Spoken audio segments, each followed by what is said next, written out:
Well, today, nasa SMX kami to attend the PhilConstruct 2025. Umalis kami sa office ng around 9 a.m. Tama ba, guys? Yeah. And then right now, it's already 10 a.m. So we just finished our coffee and discuss some items to prepare for the PhilConstruct. After here, we will go around sa SMX or sa PhilConstruct. I register pala first, and then after that, we will go around to check some suppliers here in PhilConstruct. Expectation ko siguro today is to see mga innovations and also to see my colleagues and other people that I know in this industry. And yeah, check yung mga ano talaga, bagong mga materials, products in the construction industry. And right now, I am with my team.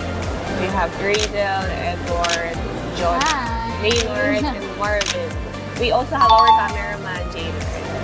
Today, since as a junior architect, part ng responsibility namin yung procurement. So, sa mga ongoing projects natin, hahanap kami ng mga suppliers na pwede namin makasama sa project na yun. Para mas malawak din yung options namin for suppliers. Tsaka, Tumawak yung ano natin, yung knowledge na tsaka sa pagde-design natin, parang hindi lang paulit-ulit yung design natin. First time ko sa PhilConstruct, syempre more on ano talaga siya, methodology.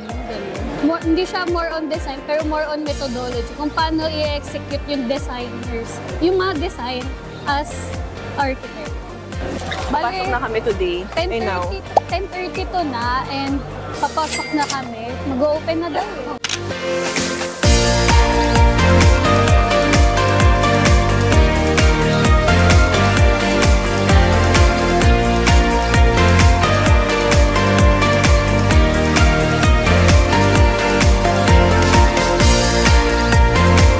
Ngayon, gusto ko na umikot para masulit natin yung time para lahat madaanan natin. Kasi lahat ng tao papunta dun sa kabilang side din. Naiipon yung yung crowd. So dito tayo sa gitna para hindi tayo masyadong ikipagsiksikan sa kanila.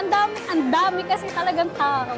So last March, pumunta din kami sa SMX pero for Worldbex din siya. Medyo similar din siya sa PhilConstruct kasi more on construction and design industry. Pero ito, focus siya sa construction talaga.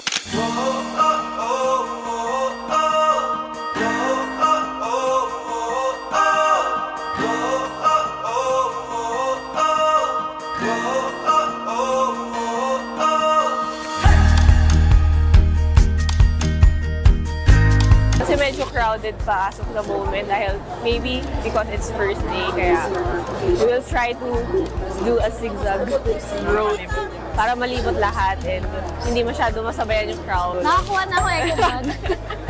Ayan, meron ka na. Kasi Target ang gagawin natin dyan. Kaya pala doon ka pumunta. Kaya, Oo, doon ako pumunta. Mamaya ulit. Kita ito 3D printing. 3D, pwede ba hawakan? Nawakan ko, di ko alam kung pwede.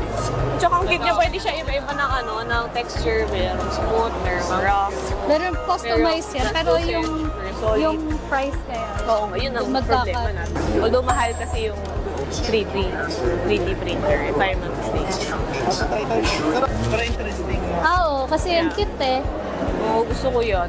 Hindi pa masyadong out in the market yung ganyang design ng lamps. Cute siya, bet.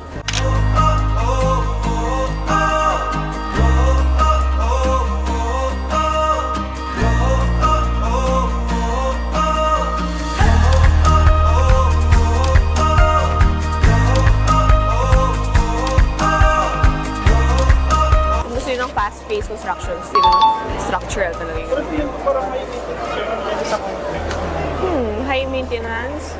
Feeling ko hindi. Hindi naman.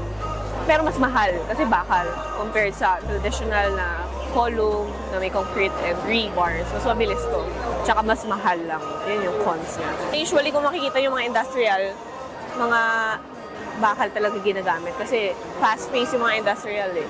So, from structural up to walls, puro steel yung gamit nila. Hindi, Guys, hulaan nyo. Hulaan nyo. Bakit, guys? Dadaling ko yun sa site. Thank you. Ano nangyari? Trowel. Pag gano'n. Like lang? Hoy! Wala pa lang, blank pa lang. May business card na lang. Business card, wait lang po. Team coat. Sana, ano mga premium nito? Here. Oh, skin code. Bas ako. Paano ba skin code? Paano namin? Ay, sa ano? Alam ko, mas malaki. Yung para, di ba? Pwede na isang sako. And ano lang, ganun lang? Tapo. Okay. House and lot. Ano blocks daw? Skim coat. Spatula! Gusto ko ng spatula! Mama ko nga eh. Ay, wala. Default na Ay! dapat. Ulit, may nilagay na nila. Wow, gusto ko ba? Ang feeling ko kung hindi ako architect, ano, kay Pincor.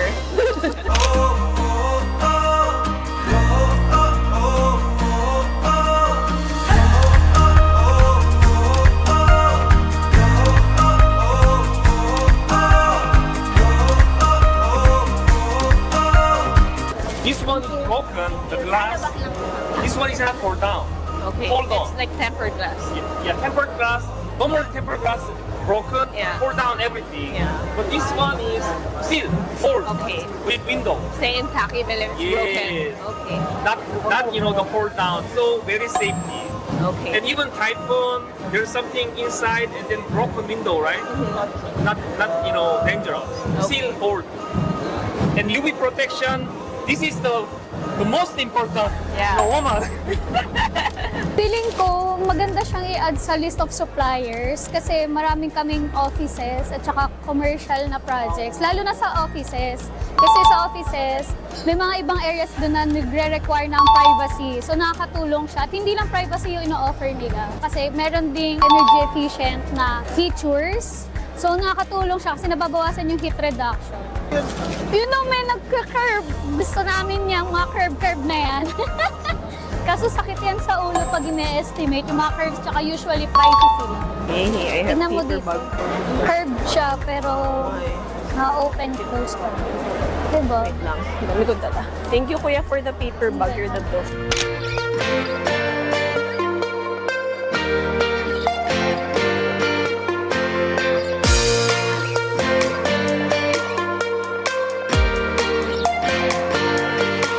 So it's 12:45 and magla-lunch muna kami. Then after ng lunch, balik tayo ulit dun sa SMS.